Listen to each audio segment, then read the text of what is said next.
Bom dia, meus irmãos e minhas irmãs. Estamos aqui encerrando mais uma semana da leitura orante da Palavra de Deus. Essa semana, nós não tivemos todos os dias, mas os dias que tivemos foi intenso, de grande alegria, por aprofundar a Palavra de Deus, naquilo que São Paulo nos instrui, e muito mais ainda, também sob a orientação do nosso pastor da Diocese de Petrópolis, Dom Gregório Paixão.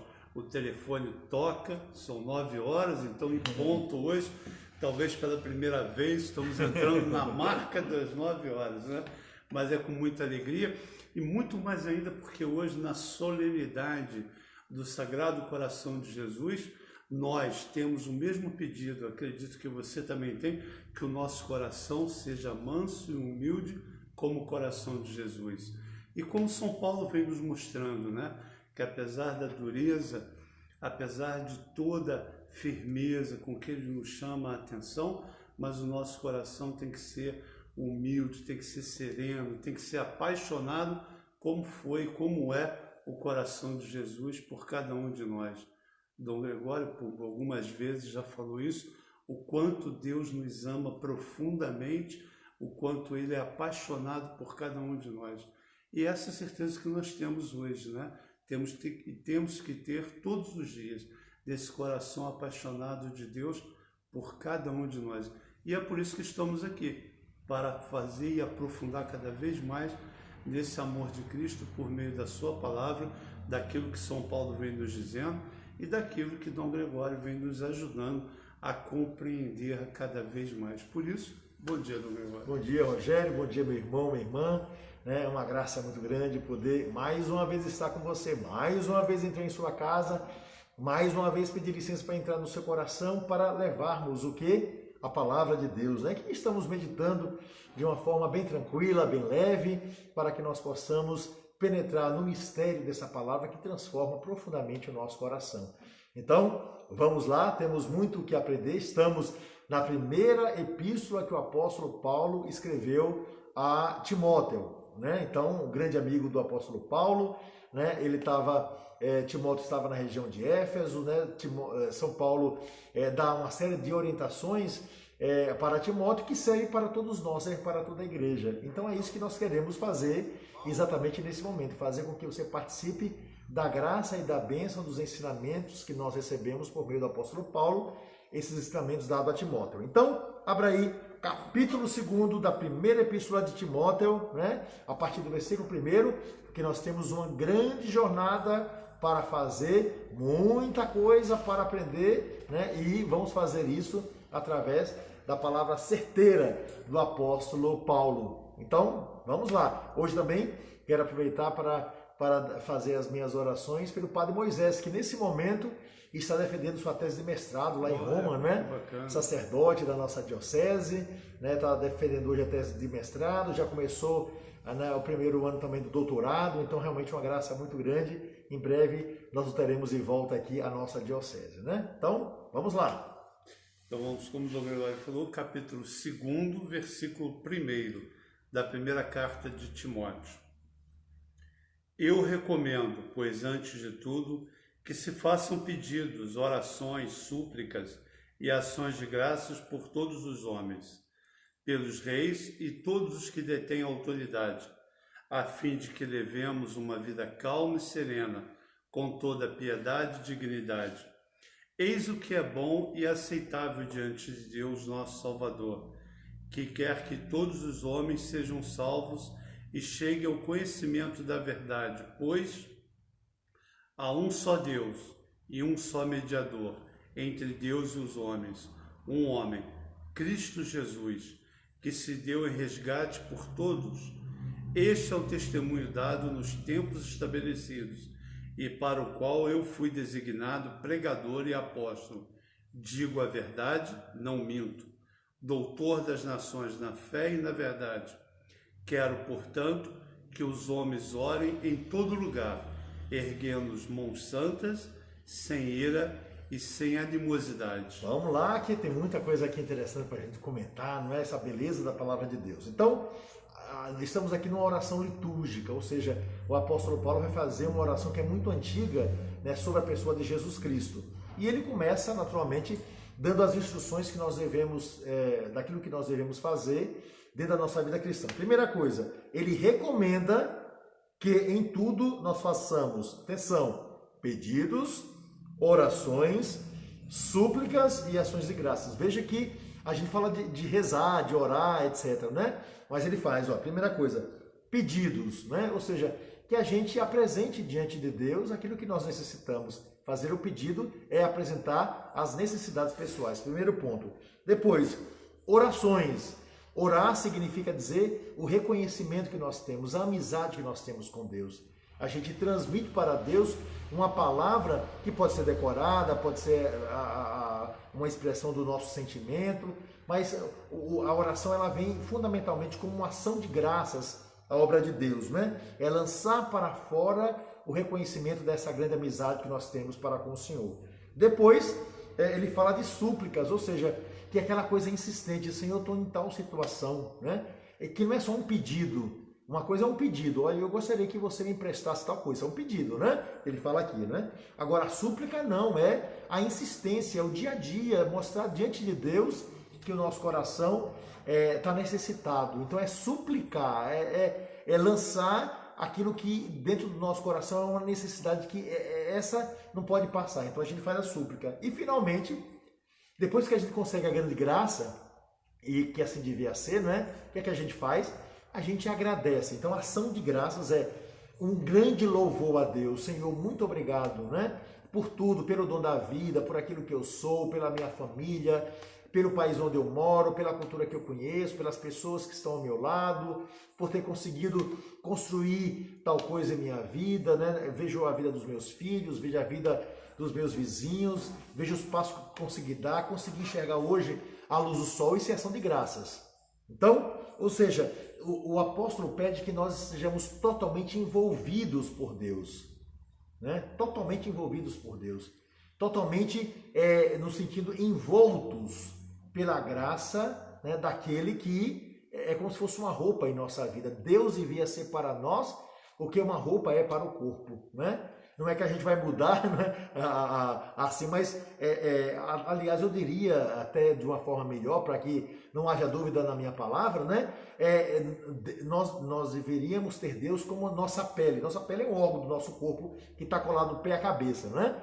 Então nós devíamos ter Deus como essa pele que reveste toda a nossa vida, todo o nosso corpo, toda a nossa alma. Então, quando a gente, né, está revestido de Deus, totalmente envolto nele, então a ação de graça se dá perfeitamente. Então é o que o apóstolo nos ensina. E ele vai adiante dizendo que nós devemos rezar por todos os homens, por todos. E ele vai também dizer, além de rezar por todas as pessoas, vamos rezar por aqueles que detêm autoridade, pelos reis e por todos os que detêm autoridade. Veja aí no versículo 2 do capítulo 2 da primeira epístola de São Timóteo. Então, os reis significam os presidentes hoje em dia, né? E todas as autoridades. Para quê? A fim de que levemos uma vida calma e serena, com toda a piedade e dignidade. Eita, que aí tá difícil, né? Para que nós levemos uma vida calma e serena. Nem sempre é fácil. Porque às vezes, não é? Eu não estou falando de A, de B, de C, estou falando de uma forma geral, né? Isso em toda a sociedade, seja na família e tudo mais. Eu não estou aqui para apontar os erros de ninguém, porque eu tenho erro suficiente para me preocupar com os meus, não é? Mas eu quero dizer que a função de uma autoridade, a função de alguém que está na liderança é que nós vivamos a calma e a serenidade, não colocar fogo na fornalha, não é? Tem gente, né? Existem autoridades, nós sabemos disso, né? Na sociedade como um todo, tem gente que apaga incêndio com extintor cheio de gasolina, né? Ah, deixa eu ajudar aqui a apagar esse incêndio. Então, quando abre, pô, é mais gasolina, né? Mais fogo, a chama aumenta ainda mais. Então, ele pede isso para que nós vivamos o quê? Com piedade. O que é piedade? Piedade é com fé, isso é piedade, mas a piedade é o sentimento que nós temos em relação aos que têm mais necessidade. Eu estou me apiedando desse irmão. O piedoso, ele olha para os mais pobres, ele olha para aquele que está desempregado, ele olha para aquele que... Entendeu? Então, ou seja, nós precisamos viver uma vida de piedade, como também as autoridades olhando aqueles que mais necessitam. E dignidade, né? Qual é o maior trabalho que um governo, qual é a maior coisa que a gente pode dar a um cidadão, não é? Além daquilo que é o trivial, porque Paulo está falando aqui, não é? Que daquilo que a gente pede das autoridades. A gente pede uma rua calçada, a gente quer que a água chegue às nossas torneiras, a gente quer que a nossa luz funcione, a gente quer que as ruas estejam limpas. São coisas muito simples, ou não é? Ninguém fica pedindo coisas mirabolantes. Então, e uma coisa fundamental que vem também pelo trabalho das autoridades de uma forma geral, a dignidade vem através de quê? Do trabalho. Todas as sociedades onde não existem pessoas desempregadas, elas tendem a crescer, porque 98% das pessoas, quando recebem o seu salário, melhoram sua casa, pagam suas contas, vivem uma vida digna, não é? Então, o apóstolo pede que a gente viva com calma, com serenidade, olhando para os mais pobres e ao mesmo tempo vivendo em dignidade. Porque só pode dar esmola aquele que tem alguma coisa, né? Só pode ajudar o irmão aquele que tem como se sustentar. Então essa grande graça que nós encontramos através desse exemplo aqui, né, nos dado pelo apóstolo Paulo. E ele vai adiante, né? Eis o que é bom e aceitável diante de Deus, nosso Salvador. Ele quer que todos os homens sejam salvos e cheguem ao conhecimento da verdade. Todos. Nós não somos um grupinho, os privilegiados e que conhecem a Deus. Nós agradecemos a Deus por Ele nos ter revelado Jesus Cristo, o Salvador da humanidade. Ótimo. Mas a salvação veio para todas as pessoas. Todos os homens são chamados à santidade. Pode ser que a gente ofereça essa santidade, essa salvação, e a pessoa não queira. Tudo bem, se você não quis, o problema é seu. Porém, nós devemos apresentar aos outros essa possibilidade, não é? E com serenidade, com alegria, mas devemos apresentar. Então isso é um ponto muito importante, né? Para que chegue ao conhecimento da verdade, porque não existe nada pior do que a pessoa poder conhecer a verdade e não ter a quem revele. Não existe nada pior do que você olhar uma criança, né, que está em época de aprendizado e ele não ter direito de ir para uma escola, por exemplo. Não existe nada pior do que você ver um cara forte, um homem que quer trabalhar e não ter um emprego para sustentar sua família. Não existe nada pior do que uma pessoa que nasceu como os pássaros, como todos os animais têm as suas tocas, e não tem uma casa digna para viver. Então, ele fala sobre isso. Então, Deus quer que todos, a grande alegria de Deus é que todos os homens e mulheres, todos, sem exceção, cheguem à verdade, cheguem à alegria, cheguem à salvação, que é a coisa mais importante, porque nós temos uma meta de vida, que é chegar ao céu. Aí ele vai dizer uma frase mais que conhecida por todos nós, né? Uma das frases mais conhecidas dentro do Novo Testamento, que é: há um só Deus, né? Sabemos. Nós conhecemos um só Deus, que se manifesta em 3 pessoas distintas, Pai, Filho e Espírito Santo, certo? Mas é um só Deus. Já tem várias explicações aqui sobre isso. Há um só mediador, ou seja, quem leva as nossas preces ao coração, não é, do Pai é Jesus Cristo. Não existe outra pessoa, certo? Então, quem chega lá, porque Ele é o caminho, Ele é a verdade, Ele é a vida, Ele é a porta, né?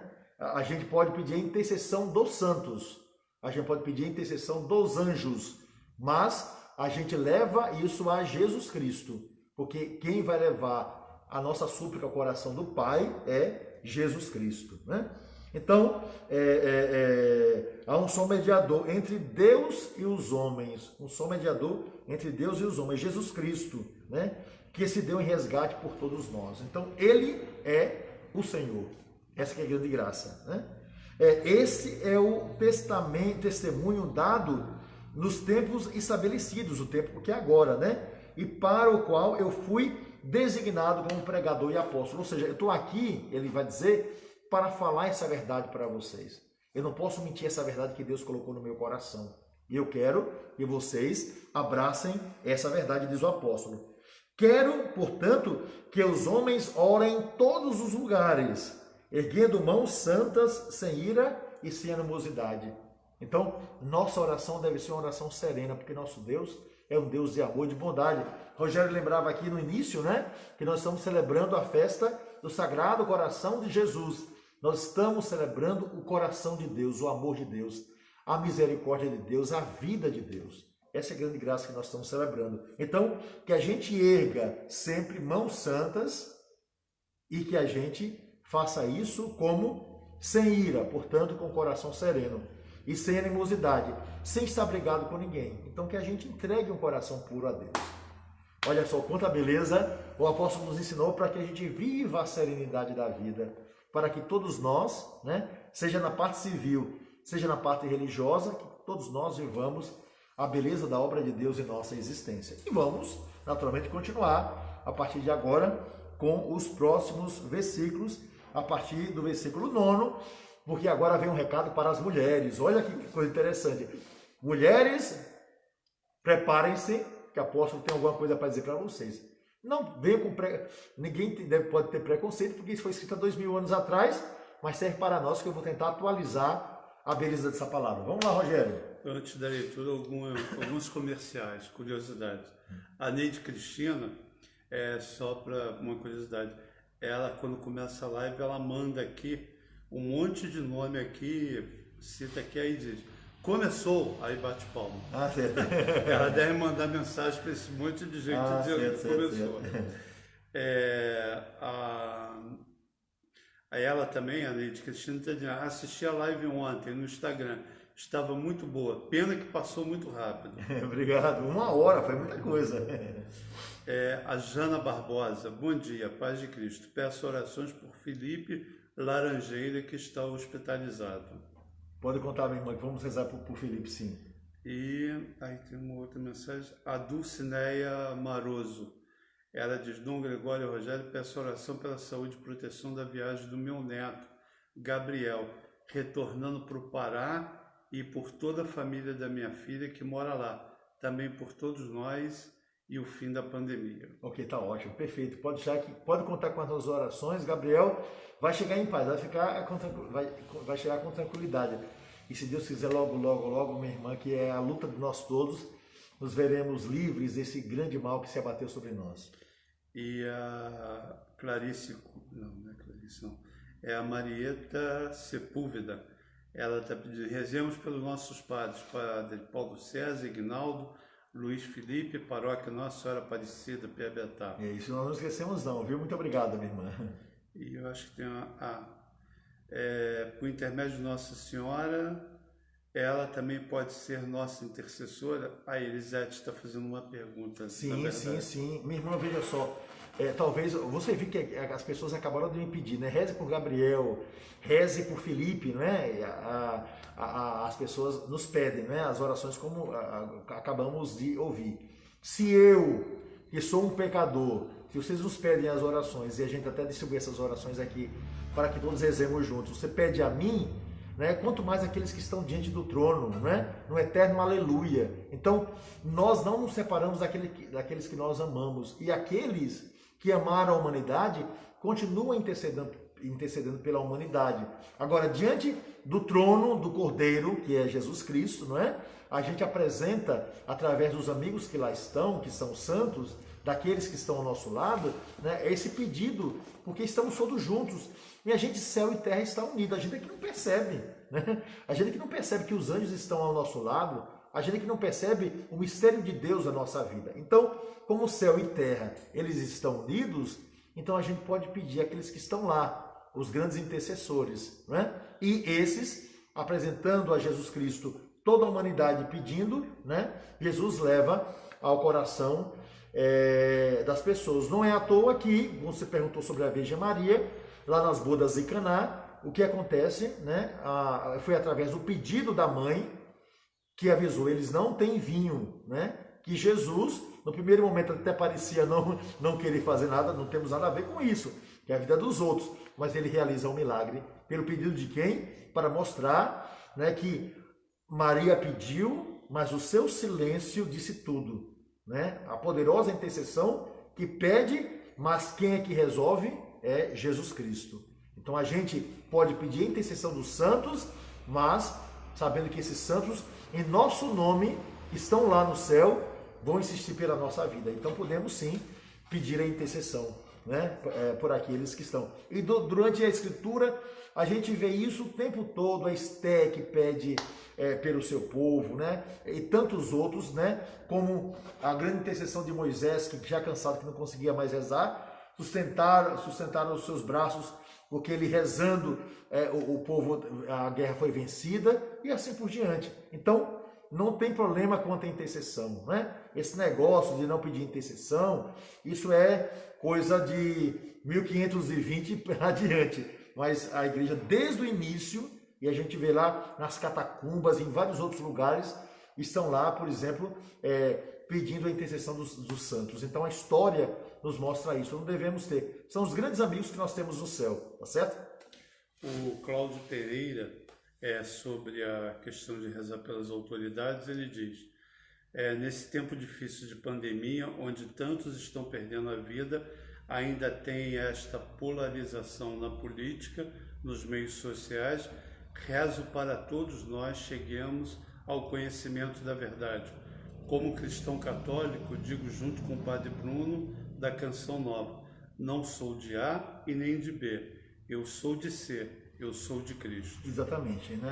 É um foco que nós temos para que a gente entenda o que está acontecendo, porque senão a gente vai entrar no marasmo, né? Todas as vezes que eu vejo uma coisa no Facebook, na internet, seja lá o que for, né? Principalmente no WhatsApp, eu, quando vejo falando de alguém assim por diante, eu sempre me coloco no lugar de quem estão falando. Em primeiro lugar, porque todo mundo tem direito à defesa e à dignidade. Segunda coisa que eu faço será que isso aqui é verdade? Porque é tanta mentira, meu Deus do céu. Eu nunca vi, olha, se nariz se crescesse por causa de mentira, de quem manda essas coisas, a gente levantava assim a cabeça e dá para fazer cócega na lua, porque o nariz cresceria de tal modo que podia fazer cócega lá na lua. É muita mentira, minha gente. E a gente sabe que aquele que mente é filho do diabo, porque o diabo é o pai da mentira. Isso é o apóstolo João que vai nos dizer. Então, no meio disso tudo, a gente tem que focar o quê? A Deus, né? Porque focando em Deus, que é a verdade, a gente aprende com aquilo que tem. E, inegavelmente, realmente, não dá para ficar brigando, certo? Porque, atenção, vou dizer isso aqui para que a gente continue aqui no versículo 9. Já falei para vocês, quando dois touros imensos brigam um com o outro, sabe quem é que sofre? O gramado que está embaixo dos pés deles. Então, quando as autoridades brigam umas com as outras, sabe quem é que sofre? O povo que está embaixo. Então a gente tem que ter um cuidado muito grande para a gente não ficar lá e cá, lá e cá, lá e cá, porque às vezes as pessoas não são interessadas na gente, né? Agora, existem autoridades e também a gente não pode generalizar. Como a gente não pode dizer que todo mundo no mundo é bandido, que todas as famílias são péssimas e que todas as pessoas são ruins. Não, isso não. Existem pessoas que estão lutando também para tentar fazer alguma coisa. Tem gente séria que está fazendo, eu conheço várias também, que estão aí lutando, né? Não são perfeitas, porque as dificuldades são grandes, mas tem gente que está lutando, como nós também estamos lutando, não é? Então não é fácil, mas a gente tem que ter foco. E qual é o nosso foco? É olhar, e concordo, não é? Não para A nem para B, mas para C. Quem é C? Jesus Cristo. E hoje, CC, né? Que é o coração de Cristo, né? Então, olha, vamos lá, meta ao Senhor. Então vamos à continuidade então a leitura a partir do versículo 9. Quanto às mulheres, que elas tenham roupas decentes, se enfeitem com pudor e modéstia, nem tranças, nem objetos de ouro, pérolas ou vestuário suntuoso, mas que se ornem ao contrário com boas obras, como convém às mulheres que se professam piedosas. Durante a instrução, a mulher conserve o silêncio com toda submissão. Eu não permito que a mulher ensine ou domine o homem, que ela conserve, pois, o silêncio. Porque primeiro foi formado Adão, depois Eva. E não foi Adão que foi seduzido, mas a mulher que, seduzida, caiu em transgressão. Entretanto, ela será salva pela sua maternidade, desde que com modéstia permaneça na fé, no amor e na santidade. Isso, vamos lá, vamos tentar entender o que está acontecendo aqui, para a gente não vir com preconceito, porque é preciso entender o que está por trás dessa palavra aqui do apóstolo. Lá na região de Éfeso, né, onde morava Timóteo, naquela região grega, existiam as pitonisas, né? Guarda esse nome na cabeça de vocês, que ele está falando para uma cultura específica, né? As pitonisas. Quem eram as pitonisas? As pitonisas eram mulheres que o tempo todo, né, você chegava lá e perguntava, vem cá, como é que está o meu filho? Então ela entrava em transe, levantava lá o olho, fazia um negócio assim por diante, e elas falavam o tempo todo. E essas mulheres eram muito procuradas, essas pitonisas assim por diante. E naturalmente elas recebiam por adivinhar o que ia acontecer no futuro, né? Elas eram iguaizinhas àquele pessoal que no final do ano, lá no programa da televisão, vai falar, adivinhar daquilo que vai acontecer, não é? Que eu acho maravilhoso aquelas, eu nunca perco aquelas, como é que chama? Profecias não, previsões. As previsões, né? Um ator famoso vai morrer, né? Um bispo da igreja vai morrer, um avião vai cair, etc. Minha gente, até eu sei fazer isso, pelo amor de Deus, né? É muito engraçado. Uma vez uma dela, uma chamada de Mainá, adivinhou que uma dupla famosa ia acabar, assim por diante, e por isso ficou famosa, assim por diante, né? Pois bem, eu vou agora fazer uma previsão aqui para vocês, para o ano que vem, né? No ano que vem, nós não estaremos usando máscara.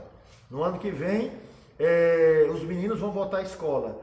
No ano que vem, né, um ator famoso vai morrer. No ano que vem, algumas pessoas vão ficar desempregadas. Pelo amor de Deus, né? Você precisa de alguém que adivinhe isso? Então, essas mulheres, elas tinham um poder muito grande de sedução em relação às pessoas que estavam ao seu lado. E principalmente naquela região, como é que as pessoas, como é que as mulheres faziam, que eu acho que o apóstolo ficou assim admirado. Você conhecia a família pelo enfeite das mulheres. E dos escravos também, diga-se de passagem, porque você, não apenas você era rico, era capaz de enfeitar até os seus escravos, né? Então, o negócio, o Brasil era a mesma coisa, né? Então, como é que você fazia? As mulheres ficavam igual a árvore de Natal, né? Aquilo que na década de 90 nós chamávamos de peruas, né? Se enchia, brinco de ouro, era ouro na cabeça, era ouro no pescoço, era broche de ouro, era corrente de ouro, ou seja, era um verdadeiro, parecia que ela era vendedora de uma loja de bijuteria não, de relojoaria. Relojoaria, porque era tanto ouro que era um negócio assim. Então, São Paulo ficou chocado com aquelas peruas, tá certo? Extremamente enfeitadas. Então, quantas mulheres que elas tenham roupas decentes. Por quê? Porque a jovenzinha, né, depois de um certo tempo, elas utilizavam as roupas menores possíveis para seduzir alguém para o casamento, porque tinham logo que casar. Lembremos que os homens morriam muito cedo, né? A estimativa de vida era no máximo de 20 anos de idade, 22 anos de idade, né? Alguns 27, na média, porque muita gente morria, né? Já criancinha, então a estimativa era muito pequena, então tem que casar logo para procriar. As pessoas imaginavam assim, né? As meninas casavam a partir da primeira menstruação. Então, é uma situação meio complicada. Então, que elas usem roupas decentes, porque as mulheres faziam questão de, o tempo todo, qual era a preocupação da mulher? Seduzir o homem, seja ela qual fosse, né? Não havia recato. Então, roupas decentes. Se enfeitem com pudor e modéstia, né? Ou seja, para de ser perua, minha filha. É o que o apóstolo Paulo está dizendo lá, né? Para aquelas mulheres lá daquela região, porque ele via aquele negócio. Mas que se orne ao contrário de quê? Do que a mulher deve se vestir? Está falando para as mulheres, né? Isso há 2000 anos atrás, minha gente. Há 2000 anos, olha, considere isso, né? Que elas se revistam com boas obras, como convém a mulheres que se professam piedosas. Então, não pode. Quer se revestir, minha senhora? Se revista de boas obras. Quer se revestir? Se revista de carinho. Quer se enfeitar, né? Se enfeite da caridade. Então, eu acho muito bonito como o apóstolo mostra isso, ao contrário daquelas mulheres que ele via lá, que eram verdadeiras árvores de Natal, né? Então, mas vamos adiante. Aí ele vai dizer o seguinte: durante a instrução, a mulher conserva o silêncio com toda a submissão, Porque existia o sacerdote que haveria de explicar e havia muita gente que queria falar com as pitonisas, aquelas que eu falei durante as celebrações, e o pregador não queria de forma alguma, não tinha condições alguma de dizer uma palavra, porque toda hora alguém se intrometia, toda hora alguém se intrometia. Isso para nós hoje é pacífico. Por exemplo, durante a missa, nós temos um ritual, todos nós, homens e mulheres, né, estamos ali na assembleia e a gente ouve o que está acontecendo. E durante a homilia de um padre, por exemplo, ou de um bispo, né, ou de alguém que está ali pregando, ninguém fala nada, né, nem homens nem mulheres, não é assim. Mas no passado, o que acontecia? O padre dizia, nós devemos amar uns aos outros. Aí uma mulher estava do lado e dizia, padre, olha, eu amo muito meu filho. Ah, mas acontece que eu também amo muito o meu marido. Então, ou seja, calma, ele vai dizer o seguinte, que as mulheres conservem-se em silêncio com toda a submissão, para que haja organização ali naquela assembleia. E esse é o primeiro ponto. A gente conhece vários escritos, né, sobre esse assunto, como as pessoas se manifestavam. E eu não permito que a mulher ensine ou domine o homem, porque também tinha uma situação de domínio. Principalmente, né, qual era o grande problema naquele período? Como é que as mulheres dominavam os homens? Não preciso dizer para vocês, né? Então, as mulheres eram preparadas para dominar os homens, se comportando de uma forma que não convinha à forma cristã. Porque, ao invés da mulher estar preocupada em amar o marido, para que ele não fosse atrás de outra pessoa, então elas tinham um comportamento que era um comportamento, não diria de prostituição, porque a gente está falando do mundo grego, né? Mas um comportamento que era um comportamento terrível. Então ele vai dizer o seguinte, que as mulheres tenham um comportamento que seja um comportamento que seja digno da sua pessoa, que seja um comportamento que manifeste a sua lisura como figura humana, e que ela se comporte de tal modo que, olhando o seu exemplo, toda a sociedade caminhe por outros caminhos. E ele vai lembrar uma coisa aqui que é própria também da cultura daquele período. Vocês não esqueçam que, por causa de um comportamento que quis falar demais, que quis se aparecer, que quis botar na frente, Eva caiu no pecado antes de Adão, porque ela quis mostrar que ela era capaz de comer o fruto lá da árvore, né, que tinha sido prometido, e ela acabou caindo nesse pecado. Por quê? Porque foi orgulhosa. É como alguém dizer o seguinte, eu vou cheirar, vou fumar crack, e só uma vezinha eu sei que não vai acontecer nada, porque eu sou forte o suficiente.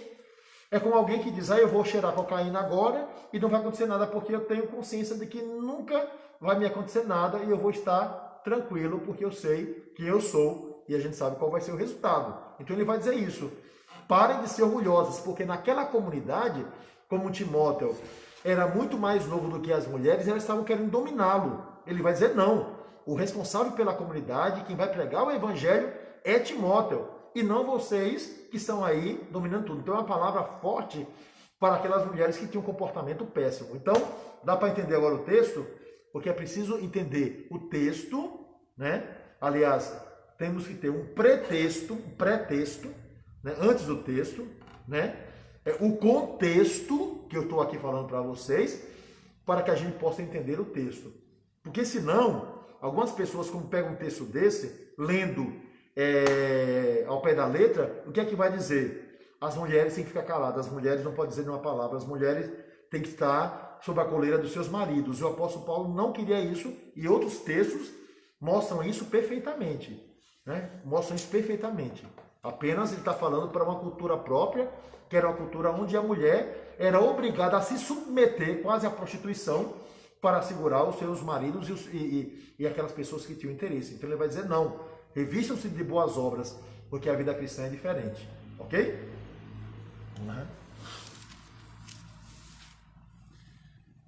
Vamos entrar agora no capítulo 3 da Epístola de Timóteo. Só lembrando, Dom Gregório, a Fátima Argon está nos assistindo. Fátima, um abraço bem grande. Olha aí, uma mulher, né, de muitas virtudes. Muito obrigado, minha irmã, nossa presidente do Instituto Histórico de Petrópolis, né? IHP, uma batalhadora, né? Então, muito obrigado, Fátima, por estar aqui conosco. É que o senhor falou que é uma mulher, só lembrando, né, que o maior público que tem nas lives são as mulheres, né? É verdade. Os homens são a minoria. É verdade. Muito obrigado por tudo vocês merecem, né? Então vamos lá, capítulo 3, versículo 1. Fiel é esta palavra. Se alguém aspira ao episcopado, boa obra deseja. É preciso, porém, que o episcopo seja irrepreensível, esposo de uma única mulher, sóbrio, cheio de bom senso, simples no vestir, hospitaleiro, competente no ensino, nem dado ao vinho, nem briguento, mas indulgente, pacífico, desinteresseiro, que ele saiba governar bem a sua própria casa, mantendo os seus filhos na submissão com toda dignidade. Pois se alguém não sabe governar bem a sua própria casa, como cuidará da igreja de Deus? Que ele não seja recém-convertido, a fim de que não se ensoberbeça e incorra na condenação que cabe ao diabo.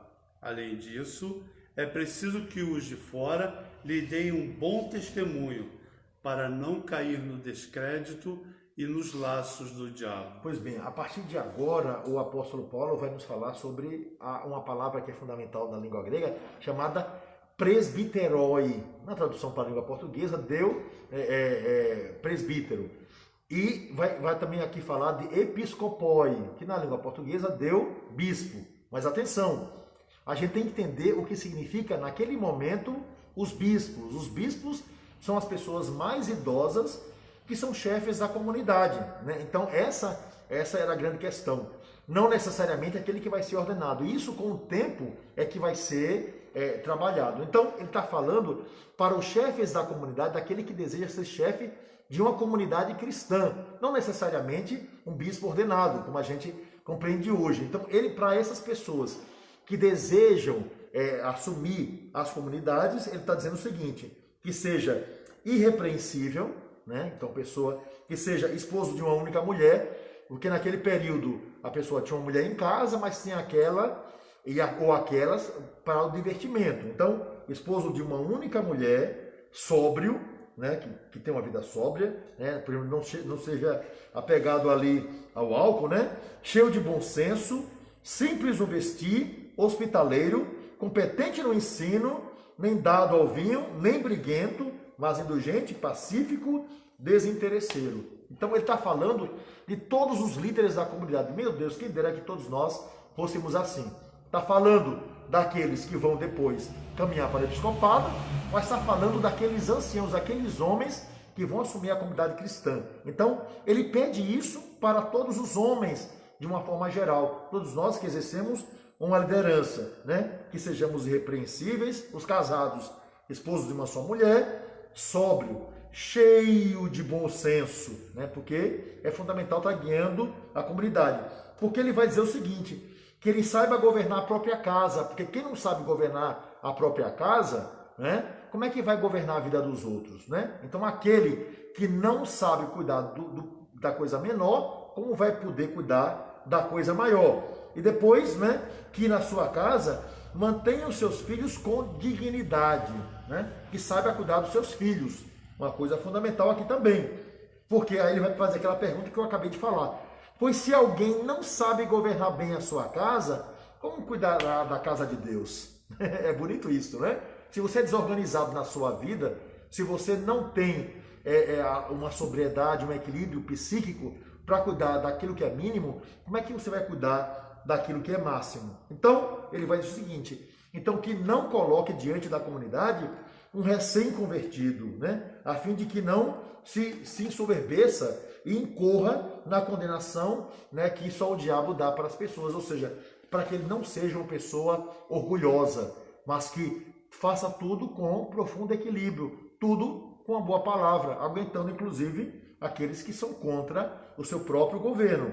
Além disso, é preciso que os de fora lhe deem um bom testemunho, para não cair em descrédito, né? Ou então no orgulho, que não vai levar absolutamente a nada. Então São Paulo pede, em suma, que os líderes da igreja sejam pessoas sóbrias, que sejam pessoas que busquem na inteligência as respostas que vêm do alto, que sejam pessoas que tenham um comportamento que não seja soberbo, imaginando que é o dono de todo mundo, todo o universo. Pelo contrário, que seja profundamente humilde, porque senão, né, as pessoas vão olhar para ela e vão dizer: você fala muitíssimo bem, você tem muito conhecimento, mas sua vida, né, desmente aquilo que você pronuncia com os lábios.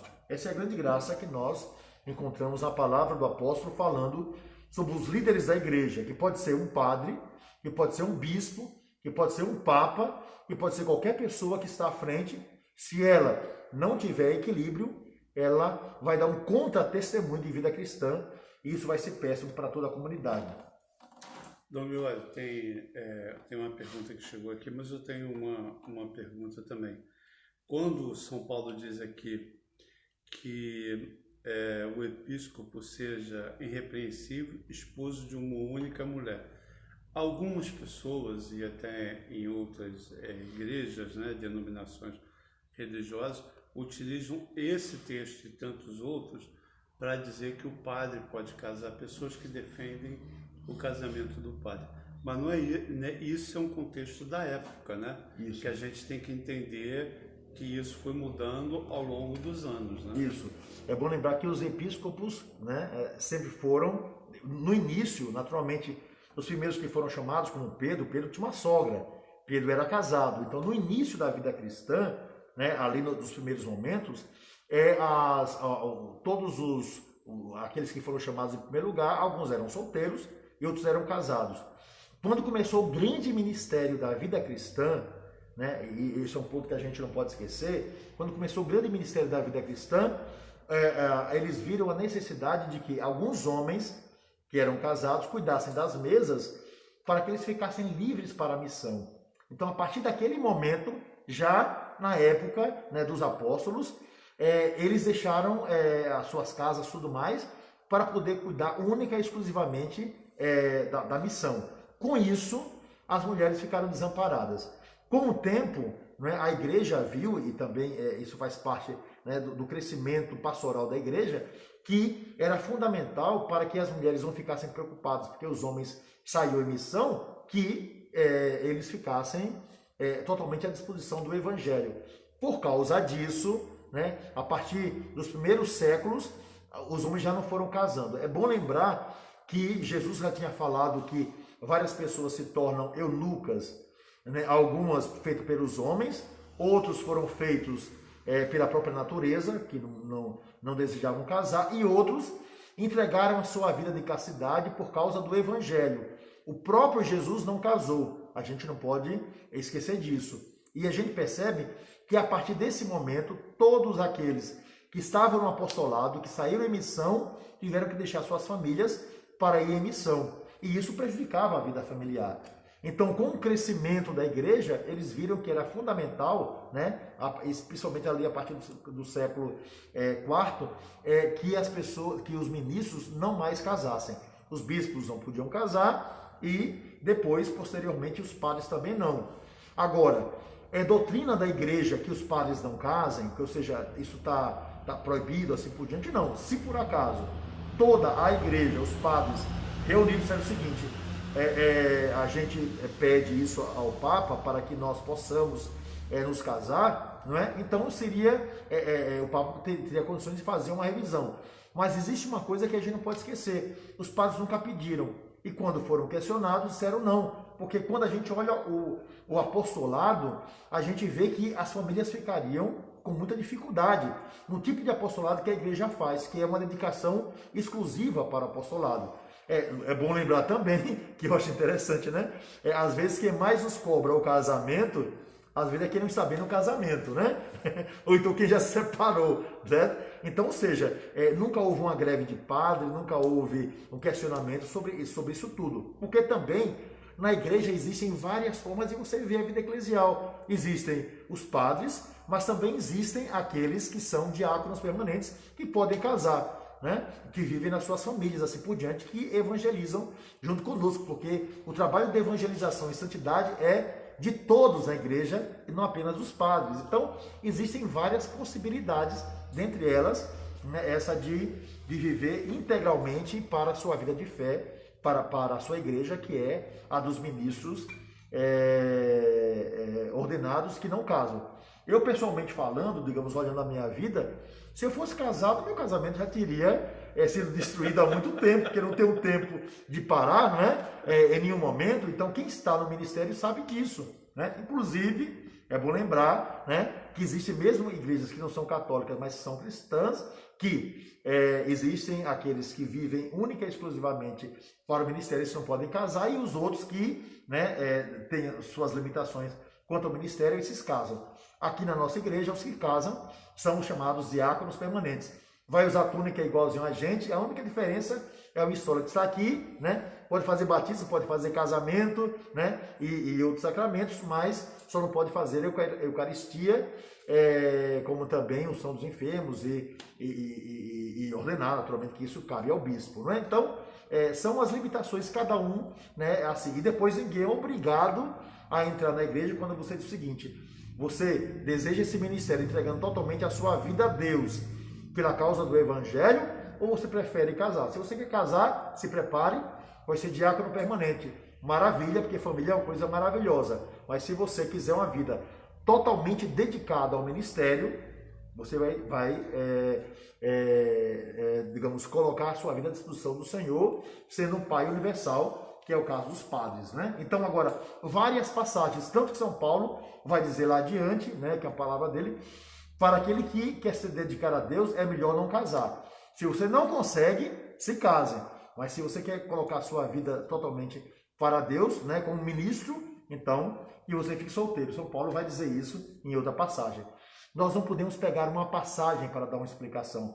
Nós temos que olhar todo o conjunto e temos que olhar a história, tá certo? Então, ninguém está preso. Eu não estou preso. Ninguém toma nada para viver a vida sacerdotal. Ninguém, né? Agora, o que eu acho interessante é que as pessoas querem se separar dos seus maridos e de suas mulheres, mas querem que a gente case de qualquer jeito. A gente não quer casar, minha gente. O problema é esse. Nem tampouco a gente quer que vocês se separem, compreende? Então cada qual no seu quadrado, e a gente vai ver muitíssimo bem, né? Eu ia fazer até esse comentário que o senhor fez sobre São Paulo. Em outra carta, eu não lembro se é Romanos ou Coríntios, ele vai deixar isso muito bem claro. Quer dizer, aqueles que querem dedicar ao reino, sejam como ele. Quer dizer, solteiro, totalmente dedicado ao ministério. Quer dizer, já coloca. E eu, como casado, né, Dom Gregório, posso afirmar que eu não vejo como conciliar uma vida sacerdotal plena,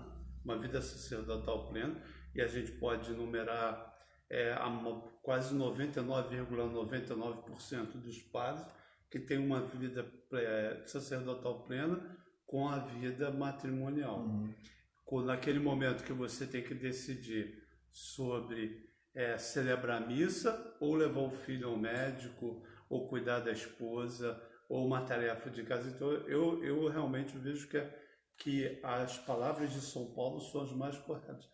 Quem quer se dedicar plenamente ao ministério da igreja como apóstolo, né, tem que ser solteiro realmente. Né? As pessoas hoje reclamam que os maridos ou as mulheres passam o tempo todo no trabalho, uma vez não se preocupam um com os outros, né? Imagina para nós, seria impossível. Eu acho que, com toda a franqueza, com a vida que eu levo, eu me casaria e 3 meses depois já estaria separado, porque a mulher não ia aguentar eu estar o tempo todo fora de casa, né? Trabalhando, com contato com tanta gente, assim por diante, é muito difícil, né? Mas é isso mesmo, a gente, cada um, né, vive sua vocação. Aí, nessa linha, né, dessa reflexão, a Jaqueline Paixão, ela pergunta: a recomendação de Paulo em relação ao matrimônio e a maternidade deve ser entendida no contexto cultural da época. E hoje? Qual a posição da igreja, já que tem mulheres que optam em não terem filhos e não se casarem? Não, veja só, é interessante, por incrível que pareça, Jaqueline, veja só, se a gente olha a história, a gente vai ver uma coisa importante. a primeira instituição do mundo, a não obrigar as mulheres ao casamento, ou a não ter filhos, por exemplo, foi a Igreja Católica, por incrível que pareça. Porque as mulheres, elas eram vendidas pelos seus pais, aí naquilo que nós chamamos de dote, em todas as culturas. As mulheres, por uma questão física, sempre foram submissas aos homens, né, porque os homens não eram violentados, as mulheres sim. Então, o primeiro ponto é esse.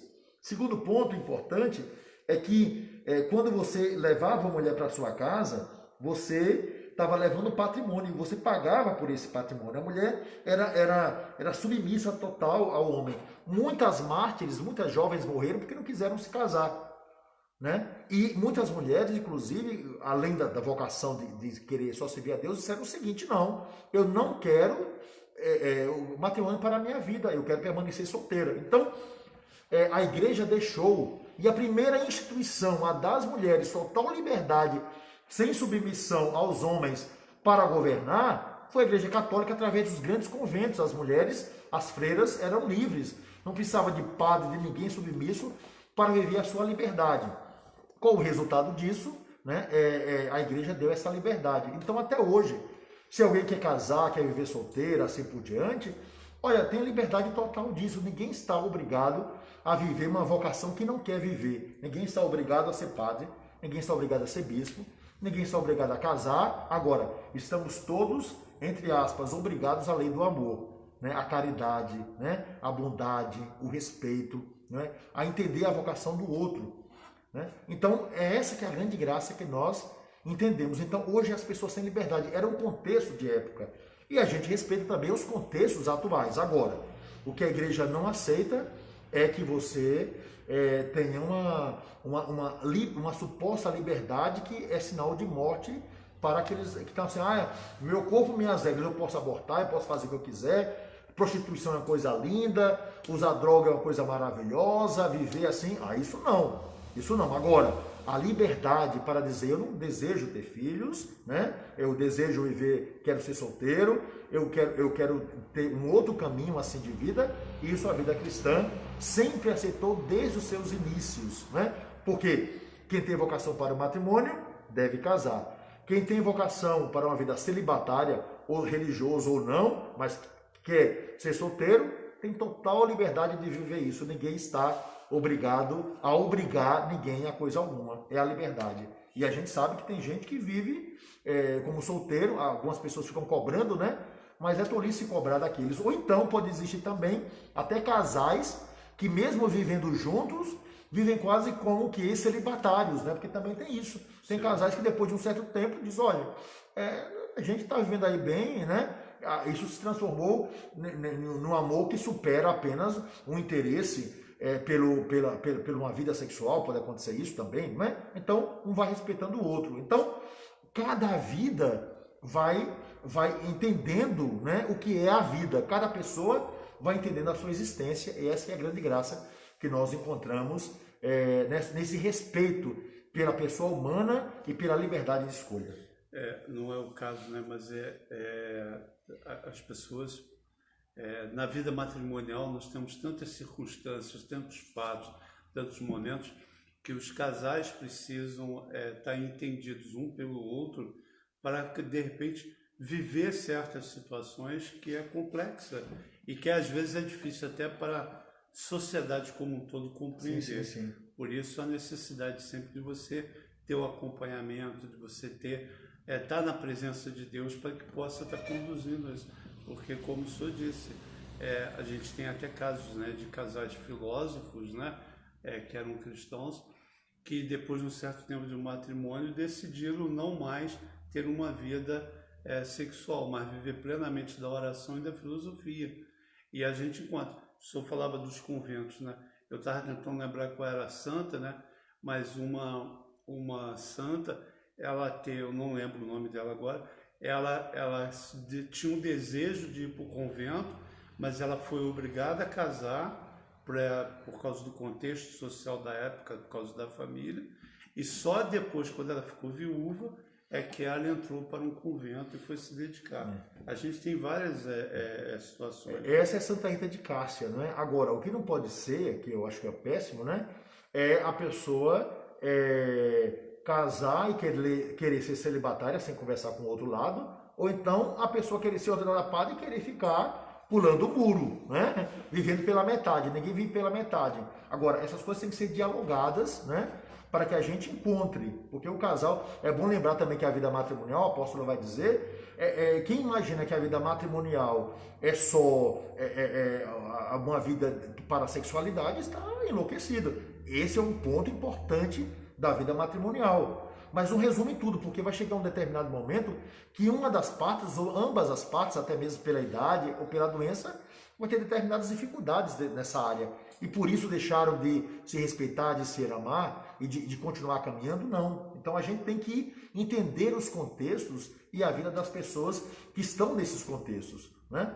Porque é assim, aliás, tem uma frase muito interessante de um filósofo, né, francês muito conhecido, que ele diz o seguinte: quer viver vida de castidade? Case. Ele diz isso. Eu não sei se essa é a realidade, não é? Porque eu nunca casei, né? E não vou casar, né?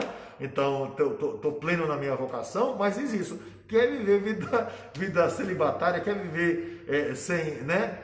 É assim. Então, agora, por quê? Porque também, que é uma coisa importante, Rogério, a gente imagina a nossa vida conforme aquilo que a gente vê na novela. A novela é um negócio maravilhoso, minha gente.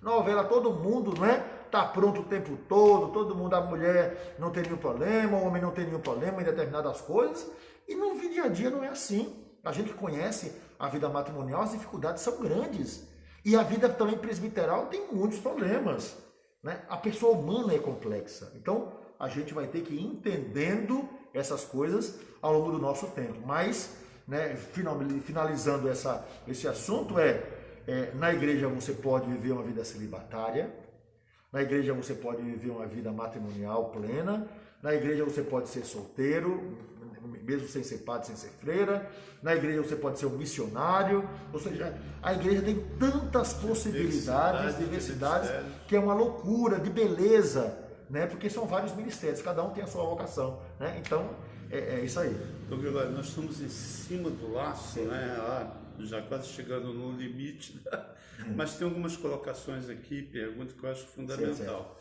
A Jaqueline Paixão, ela diz assim: a aula de hoje mostra a importância do magistério doutrinal para manter a igreja na fé verdadeira e protegê-la de qualquer desvio, mesmo diante de tantas mudanças culturais. Jaqueline, não sei se o Dom Gregório vai comentar, mas eu concordo plenamente com você. Por isso, né, Dom Gregório, em alguns encontros passados já falou, a igreja ela se fundamenta na palavra de Deus, na tradição e no magistério. O magistério da igreja é fundamental para que a gente se mantenha unido dentro da verdadeira fé em Cristo. Eu fico muito feliz, Jaqueline, sabe por quê? Porque você diz isso de uma forma tão precisa e principalmente porque, além de ser mãe, além de ser esposa, não é? Você é educadora, né? Então, Jaqueline é educadora e é uma figura que eu acho que realmente tem muitas condições de justamente transmitir dentro daquilo que é a vida da fé da igreja, com muito equilíbrio, né? Pelo testemunho pessoal, justamente todo esse ensinamento que você traz pela bagagem da experiência pessoal, por ser cristã, por ser mulher, por ser mãe, por ser esposa, por naturalmente ser filha, né? Ser cidadã e ser alguém que é capaz de transmitir pela beleza do testemunho, né, Jesus Cristo, através da sua própria vida. Muito obrigado pela sua pergunta. Naturalmente, esses temas são muito ásperos, né, que nós estamos falando. Mas se a gente levar tudo com leveza, a gente consegue ultrapassar essas dificuldades. Mas muito obrigado pelo seu testemunho e pela sua vida. Tem duas perguntas aqui que eu vou juntar numa só, porque são sobre o mesmo assunto. O Malco e o Malco e o Clau Sequeira estão perguntando sobre o diácono permanente. O Malco da Sandra, né? Para você saber que sim. Ele está perguntando quem indica o diácono permanente? É o padre ou a pessoa que sentiu no coração e aí pode pedir para fazer o discernimento fazendo o curso. E o Clau, ele pergunta se o diácono faz o mesmo estudo que o seminarista quando se prepara para ser padre. Certo, perfeito. Primeiro é o Clau ou a Clau? Aqui está... Mas... Clau Siqueira. Ah, Clau certo. Siqueira. A imagem.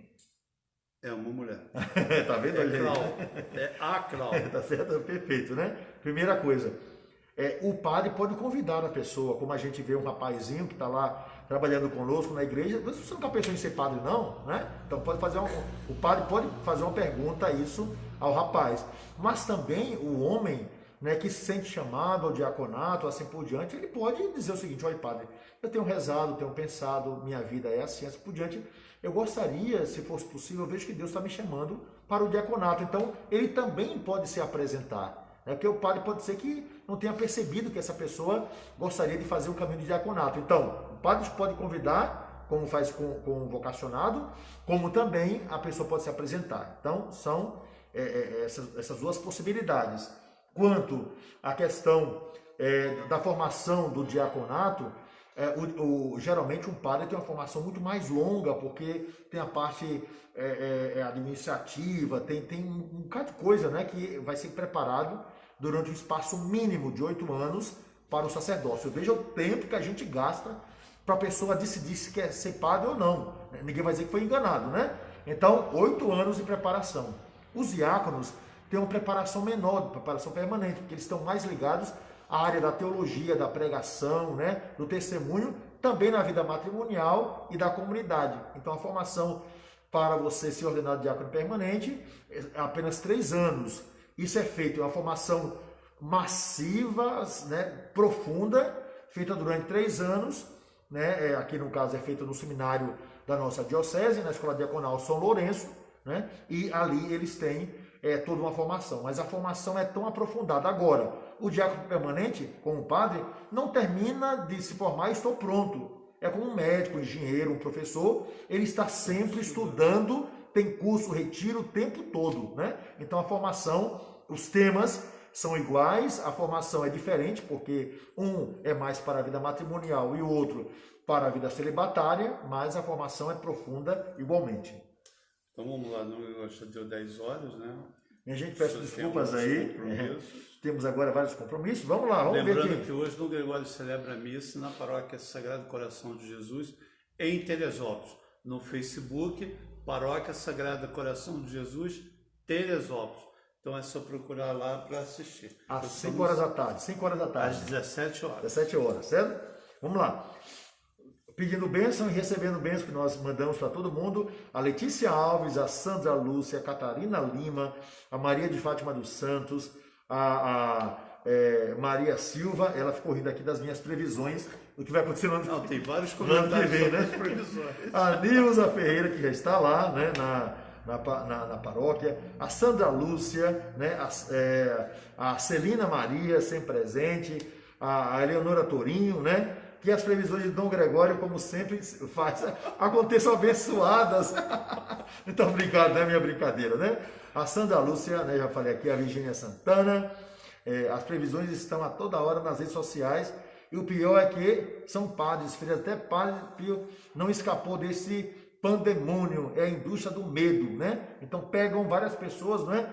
Dom Gregório disse que a lua vai cair sobre a terra até o dia 31 de dezembro. Imagine, e agora o calendário maia, olha, eu li isso aí hoje, o calendário maia, que o mundo ia acabar em 2012, acabou antes de ontem. O mundo acabou antes de ontem, houve um erro de cálculo, e o mundo acabou antes de ontem pelo calendário maia. Eu não existo mais. Eu não existo mais, você não existe mais, né? Tudo aqui é fantasia. Você já viu que tanta piração? Mas paciência. Então, tudo quanto é coisa, coloca na boca, os doidos colocam na boca dos santos aquilo que os santos não disseram. Fátima Argon aí com a filhona, eu acho que a filhona está no lado, porque a foto é miudinha, Fátima. Ó, um abraço, minha irmã, um beijão bem grande. A Neide Cristina, né, também aqui. A Ana da Silva também mandando um abraço. A Ângela Tuão, a Ivana Lopes. Se o Almir me colocar coleira, eu bato nele. KKKKK, só para descontrair. Eu que coloco nele, olha, as mulheres é que acabam colocando as coleiras dos homens. Olha aqui, olha, concorda, Célia, ó. Concordo. Maridão aí. A Mônica Gama, a Jaqueline Paixão mais uma vez, né? Aqui falando sobre. Aqui ela está no trono de Fátima aqui na foto com o Márcio aqui. Um abraço para vocês dois aí, o esposo, marido e mulher. A Maria Antônia Silva, Quem mais? A Hilda Teixeira, agradecendo. Quem mais aqui? Ao Malcolm, a Neide Cristina, a Ana Cristina, a Maria Aparecida, a Dulcineia, a Gracinha Vicente participando conosco. Hoje é aniversário de Zozoca, né? De seu Jorge, que é da paróquia do Alto da Serra, lá do Terço dos Homens. Um abraço, uma bênção especial para o seu Jorge. Quem mais aqui? A Sônia Pinheiro, a Virgínia Santana, a Neucileia, a Dulcinea, deve ser irmãs, porque não é parecido. A Clau, como eu falei, na Clau Siqueira, que é nossa amiga aqui das nossas lives, a Neide Cristina, Maria Silva, Santa Maria Gorete morreu para manter a castidade, justamente, lembrou aqui, né? A Neuza Argon, que é irmã da Fátima Argon, aqui, né? A Rayane Guimarães, aqui, a Pati Rosa, eita, que é muita gente. A Margarete Freire, vamos lá, correndo, porque o tempo já passou. A Elisete Mendonça, a Marta Honório, a Tânia Cristina, a Ceini de Paula, a Catarina Lima, a Hilda, a primeira a apertar o botão sempre, Hilda aí, a Neide Lúcia, Nicolai, Neide, Deus abençoe você, minha irmã. A Neide Cristina, que é uma outra Neide, né? A Catarina Lima, a Tânia Carino, a Ana Muniz, a Cláudia Siqueira, e tem muita gente, a Paulo Clefes, a Padre Rodrigo Souza. Padre Rodrigo, meu irmão, um abraço para você, meu irmão. Ao Rodrigo Danelon, é muita gente. Deixa eu passando aqui, a Anitta Ferreira, é muita gente, a Edmilson, a Raquel Igor, a Tânia Carino, aqui, né?